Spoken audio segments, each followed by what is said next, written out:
சரி, இப்படி இருக்கும்போது இன்று வேட்புமனு தாக்கல். இப்பொழுதுதான் நான் ஆரம்பத்தில் குறிப்பிட்ட செய்திக்கு வரப்போகின்றேன். எனவே இன்றைய தினம் வேட்புமனு தாக்கல் செய்ய ஆரம்பித்து 11ஆம் தேதி வரை வேட்புமனுக்களை தாக்கல் செய்யலாம்.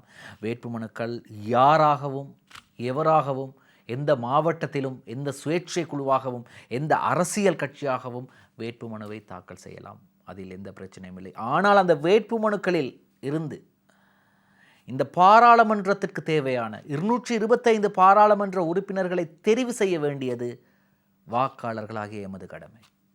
அப்படி என்றால் நாங்கள் தெரிவு செய்ய போகும் அந்த 225 பாராளுமன்ற உறுப்பினர்களும் இதற்கு முதல் ஊழல் மோசடிகளில் சம்பந்தப்பட்டவர்கள் இல்லாமல் இருக்க வேண்டும். அவர்கள் மீது வழக்குகள் இல்லாமல் இருக்க வேண்டும். நான் குறிப்பிடுவது தனிப்பட்ட வழக்குகள் அல்ல. நான் குறிப்பிடுவது ஊழல் மோசடி வழக்குகள். அப்படி இல்லாத 225 பாராளுமன்ற உறுப்பினர்களை உங்களுக்கு தேர்ந்தெடுக்க முடியுமா? முடியும், கண்டிப்பாக முடியும். அந்த 225 பாராளுமன்ற உறுப்பினர்களும் தூய்மையானவர்களாக, மோசடியற்றவர்களாக, ஊழல் செய்யாதவர்களாக இருக்க வேண்டும். அதை நீங்கள் நன்றாக அவதானித்து இம்முறை நீங்கள் வாக்களிக்க வேண்டும்.